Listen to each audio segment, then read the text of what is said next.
Diego, que hizo un recorrido de un camino muy complicado. Diego, adelante. Cris, ¿cómo estás? Estamos aquí en Isium, esta ciudad que tenía 50.000 habitantes antes de ser completamente destruida. Quedan cientos, tal vez algunos miles, difícil saberlo, no hay cifras oficiales, pero lo cierto es que se redujo drásticamente la población. Esta ruta por la que estamos caminando y que está dentro de Isium, que atraviesa Isium, es una ruta que tiene acá a 25 kilómetros el punto inicial de lo que es la ruta del infierno. ¿Por qué? Porque se llama Dolina esa localidad. Esa localidad, Dolina, estaba justo en el límite hasta donde habían avanzado las tropas rusas. Del otro lado estaba, de un puente que está destruido ahora, estaban las tropas ucranianas. Al costado había un monasterio. Cuando vos venís desde Dolina hasta Isium son 25 kilómetros. 25 kilómetros de destrucción total. Todos los pequeños pueblitos de 50, de 100, de 150 habitantes que estaban al costado están destrozados, no queda absolutamente nada. Y además, al costado tenés infinidad de carros militares, muchos de ellos tanques. Si te parece, arrancamos por conocer lo que era, en realidad, el monasterio que estaba justo situado, un monasterio de la Iglesia Ortodoxa, justo situado en el puente donde arrancaba Dolina, donde estaba el límite entre las Fuerzas Armadas ucranianas y las fuerzas rusas. Si te parece bien, vemos cómo quedó ese lugar. Dale, Diego, lo vemos. El monasterio de la Iglesia Ortodoxa fue bombardeado, quedan escombros solamente. Fíjense lo que es este lugar, completamente destruido por los feroces combates que se libraron en esta zona. Fíjense además también todos los impactos de bala que hay en las paredes, porque aquí combatieron mano a mano, frente a frente, las Fuerzas Armadas ucranianas y las tropas rusas. En aquel sector también, fíjense la cantidad de balazos que hay, porque acá se libraron feroces batallas para liberar este punto, que era el último punto donde estaba el ejército ruso avanzada hacia territorio ucraniano. Aquí, en Dolina, desde este lugar, desde este monasterio, hacia allá controlaban las tropas ucranianas. Desde el monasterio hacia el otro lado habían llegado a avanzar las tropas rusas. Y aquí, bueno, ustedes ven la devastación total.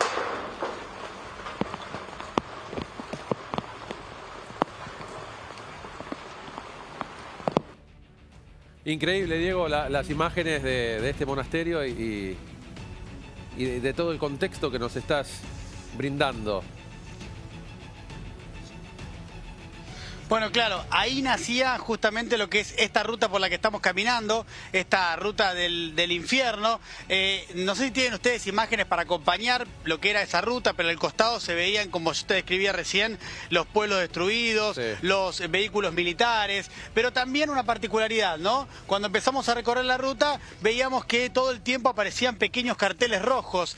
Nos detuvimos y bajamos y le preguntamos a nuestro guía de qué se trataba eso, y realmente es perturbador, porque todo al costado del camino el peligro es muy grande. Si te parece, podemos ver en la siguiente nota por qué es tan peligroso salir de la ruta y entrar al campo. Por eso decía que Diego hizo un recorrido algo complicado, algo peligroso. Lo vemos, Dieguito.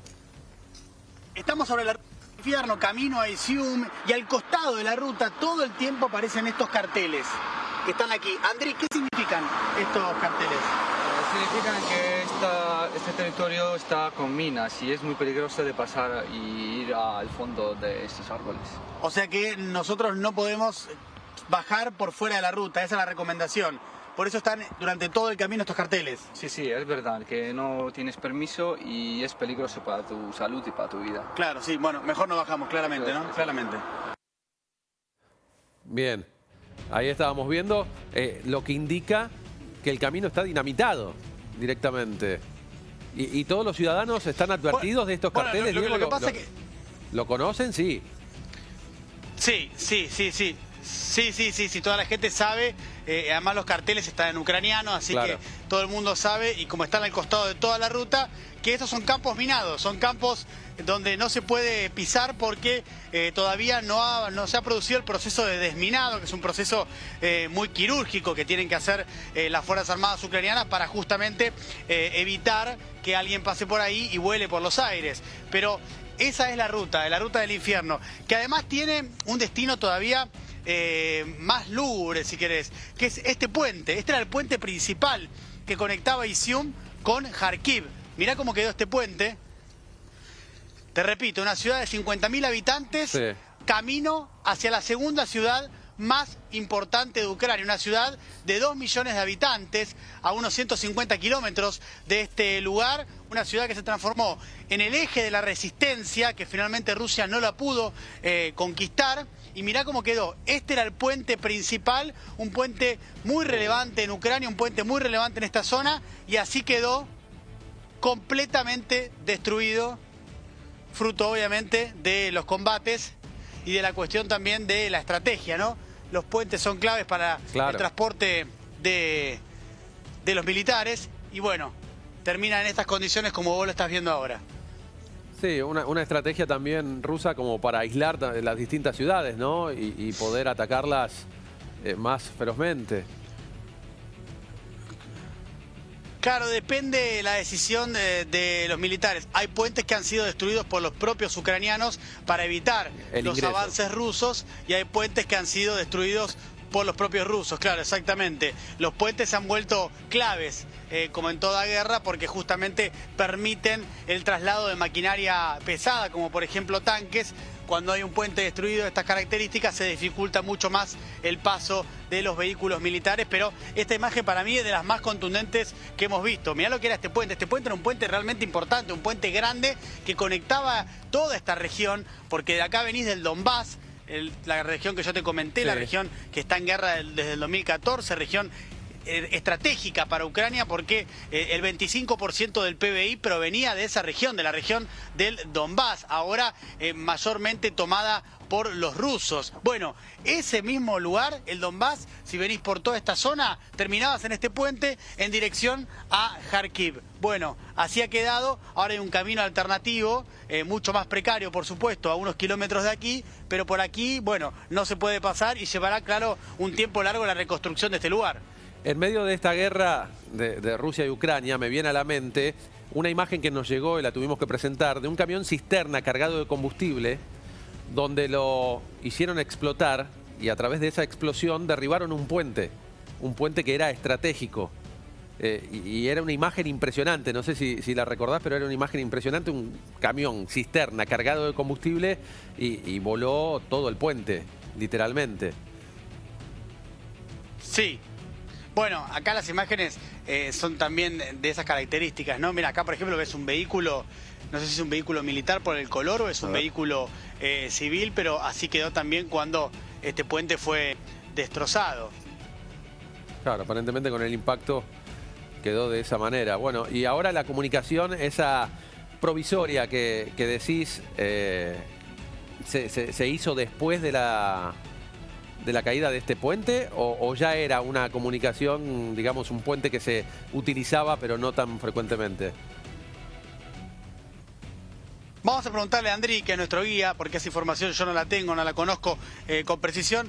Andri, el puente alternativo que hay ahora para seguir camino a Kharkiv, ¿es un puente construido ahora de manera temporaria o es un puentecito que ya estaba con anterioridad? Sí, antes aquí también había uno temporario, aquí justo que eran 100 metros del puente que habéis visto ahora mismo, y hay otro más a unos 2 o 3 kilómetros que sí se puede cruzar el río, pero es como un puente que lo han construido los militares para que pasen los civiles y los militares también. Perfecto, un puente temporal entonces, Cris, efectivamente, que era lo que vos preguntabas, Claro. El puente que está aquí a unos kilómetros es un puente temporario justamente para permitir la circulación, como bien decía Andri, de los militares, porque te repito, Izium es una zona estratégica, una zona que, bueno, trágicamente estratégica porque su destino ha sido la devastación total a partir justamente de esa relación estratégica que tiene para los militares, pero es un puente que permite la conexión con Kharkiv, con la segunda ciudad más importante de Ucrania. Increíble que estemos hablando todavía de la guerra, ¿no? A un año que estemos hablando de esta guerra y que estemos viendo estas imágenes y que no se haya puesto fin a esta situación, Diego, con distintos organismos, ¿no? Organismos internacionales. Bueno, sí, Sí, la verdad es que el escenario no es muy auspicioso en términos a lo que la paz se refiere. No hay en el horizonte una posibilidad de que la guerra se termine, no se sabe cuándo va a concluir. Rusia va a seguir adelante justamente con lo que tiene que ver con sus planes, ¿no? Lo ha dicho Vladimir Putin, va a seguir adelante. Dijo esta semana, Rusia no será vencida en el campo de batalla, seguirá con la intención de tener el control total de las 4 regiones, de las 4 provincias, Oblast se llama aquí, pero para nosotros son provincias, de las 4 provincias que anexó en octubre del año pasado y que por supuesto ni la comunidad internacional y mucho menos Ucrania reconocen. Es como si te dijera, voy a hacer una comparación un tanto bruta, sí, pero simplemente para que se entienda rápidamente, es como si Entre Ríos, Corrientes, Misiones y Santa Fe fueran anexadas el día de mañana por Uruguay, ¿no? Bueno, imagínense eso, pero en este caso aquí entre Rusia y Ucrania. Por supuesto que la comparación es brutal porque las historias que unen uno y otros lugares no es la misma, pero para dar una dimensión un poquito más cercana de qué es lo que estamos hablando. Y Vladimir Putin intentará tener el control total de esos 4 territorios al menos, ¿no? Que son la provincia de Lugansk, la provincia de Donetsk, la provincia de Zaporilla y la provincia de Kharkov. Esas 4 provincias están como objetivo principal de Vladimir Putin. Controla gran parte de esos territorios, pero no controla todavía la totalidad. Uno entiende que intentará seguir adelante mientras pueda con ese objetivo, con esa finalidad, y mientras tanto Ucrania seguirá resistiendo y tal vez también haya más contraofensivas como la que hubo en septiembre, donde Ucrania recuperó gran parte del territorio que había sido invadido, conquistado por los rusos. Sí, de hecho Zelensky llama a la población todavía a resistir, ¿no? Y las sanciones, hablamos de los organismos internacionales que le dieron a Rusia, no hicieron que Putin afloje con el tema de esta invasión. Al contrario, se mantiene firme más allá de sanciones económicas, de cortar el comercio. Sin embargo, bueno, Rusia sigue queriendo conquistar territorio.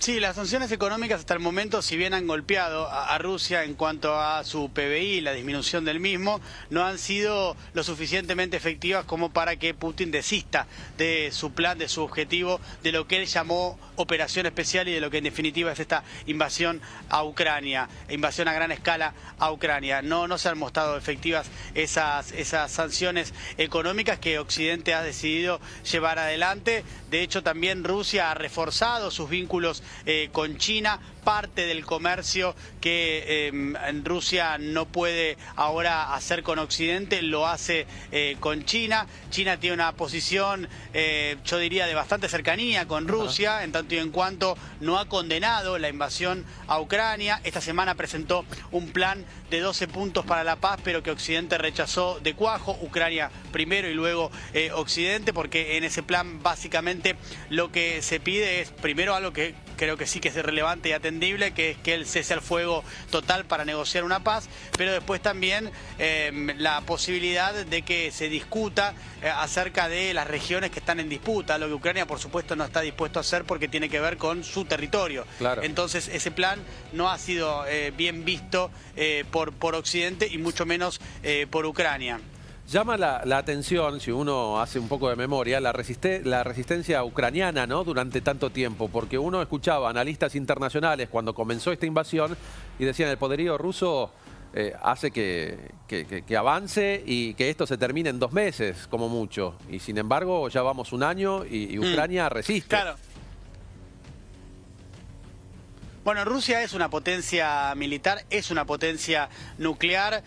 Pensá que entre Rusia y Estados Unidos tienen el 90% del total de las armas nucleares de todo el planeta. Solo 2 países ostentan el 90% del armamento nuclear. Eso le da una impronta, una significancia a Rusia en términos militares muy pero muy singular. Pensá también que es la primera vez después de la Segunda Guerra Mundial. Por supuesto que Europa ha atravesado una guerra terrible con muchos crímenes de guerra, crímenes de lesa humanidad, que ha sido la guerra de los Balcanes, pero el punto distintivo es que fue una guerra civil, cruenta, terrible, pavorosa, pero Ahora lo que pasa es que es una potencia nuclear que invade un país europeo. Esta situación no se veía desde la Segunda Guerra Mundial y por eso está produciendo un reordenamiento a su vez del orden mundial en un mundo multipolar donde Estados Unidos sigue teniendo primacía, por supuesto, pero China es una potencia que disputa esa primacía y hay otros tantos países que también están ahí detrás con menor peso, pero sin embargo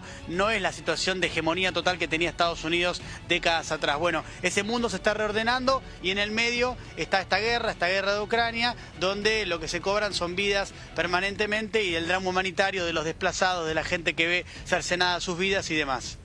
Diego, estamos viendo a un costado de pantalla, la pantalla está dividida y a un costado estamos viendo lo que nos relatabas hace un ratito, que ustedes iban transitando y a los costados de la ruta estaba todo completamente destruido y las imágenes son terribles.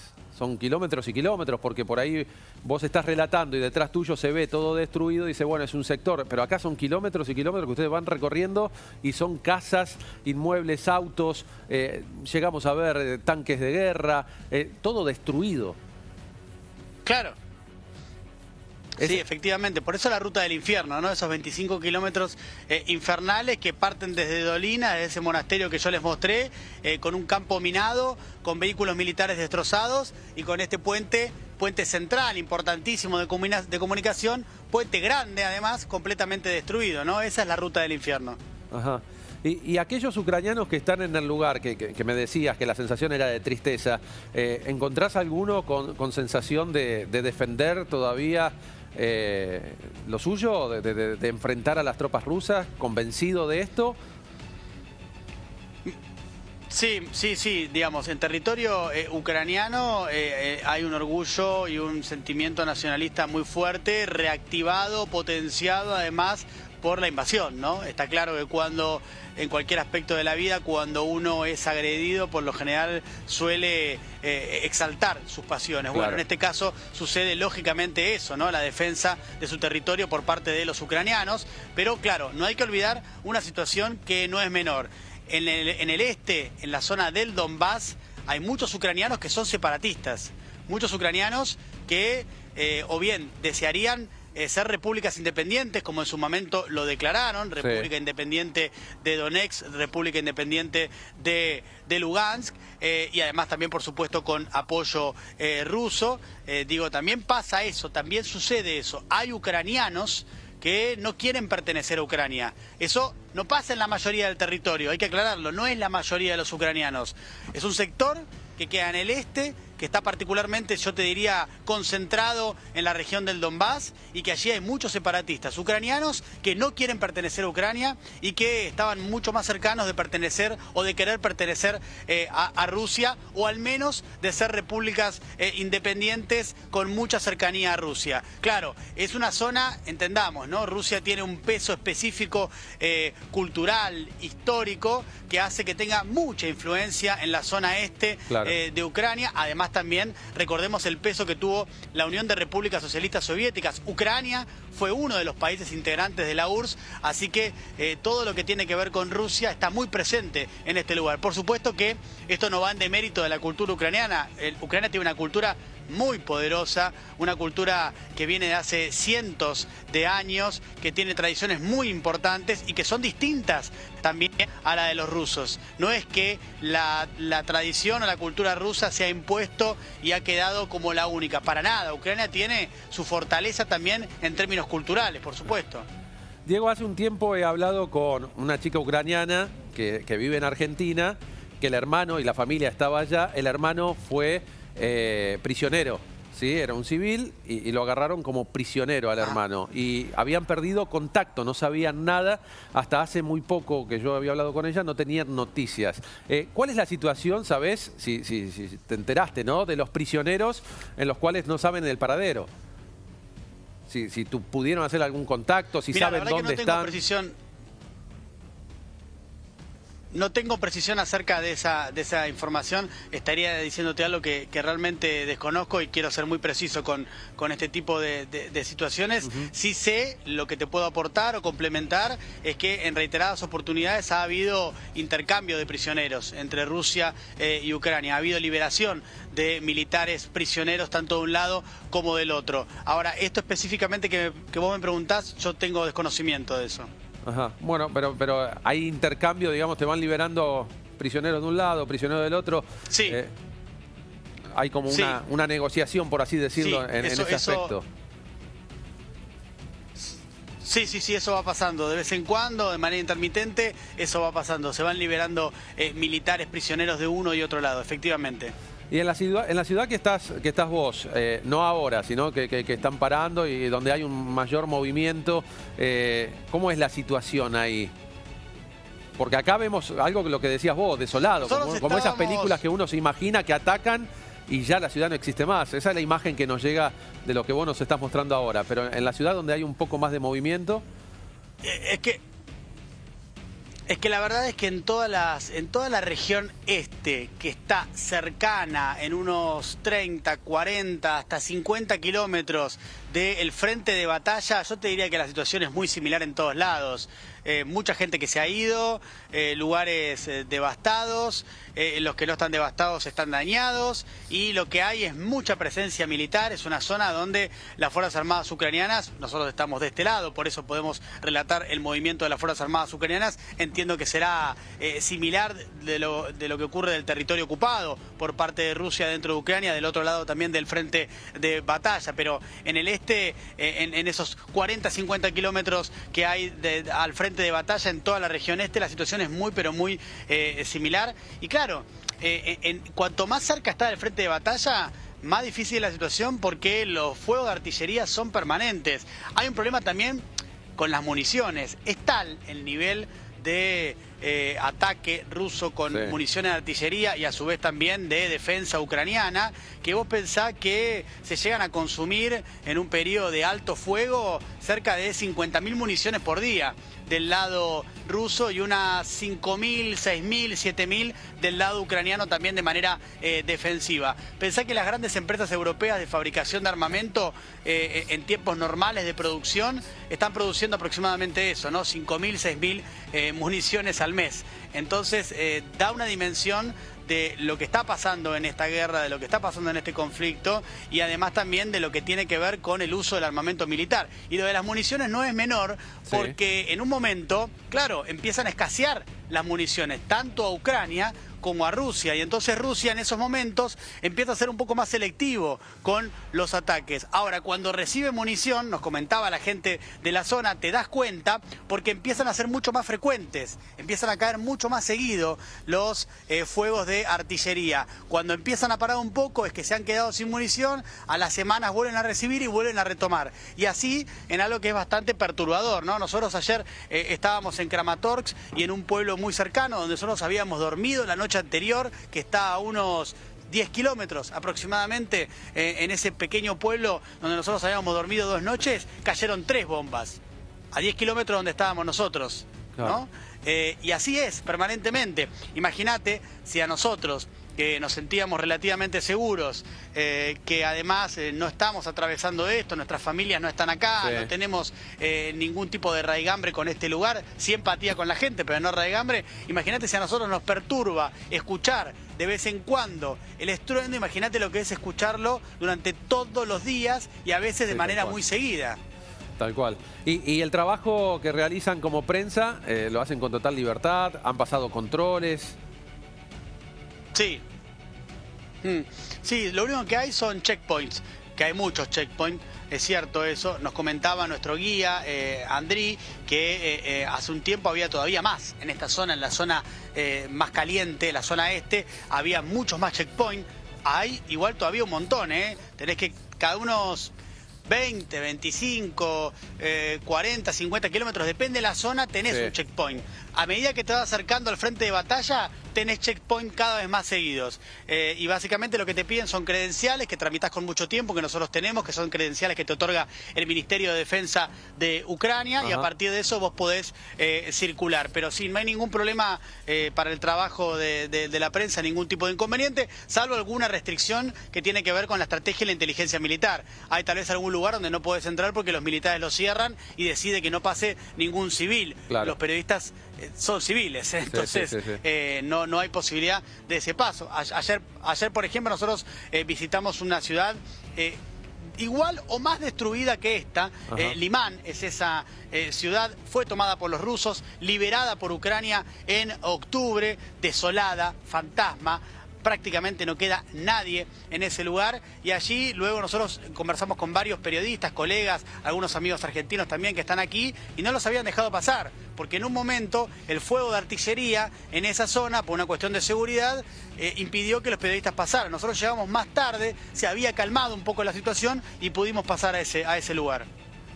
Excelente, Diego. Excelente el trabajo que estás haciendo desde el lugar, los informes que nos trajiste y todo lo que nos estás mostrando. Nos ayuda a entender y, más allá de que pase el tiempo, a no alejarnos tanto de esta situación, ¿no? De esta realidad que están viviendo los ucranianos, que están con temor constante. Y como decís, a cualquier hora se pueden escuchar los estruendos, las bombas que caen, y es un estado de alerta y sigue el estado de alarma. El tema de la radio que nos mencionabas y nos mostrabas, que está constantemente dando un estado de situación, ¿eso está en distintas ciudades?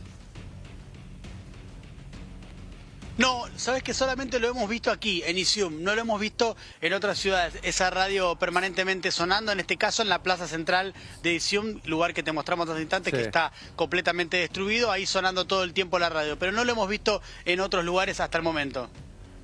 Excelente, Diego. Bueno, te dejamos descansar un rato, que tomes un café calentito, que se ve que ahí hace mucho frío. Muchísimas gracias por este informe y por este trabajo.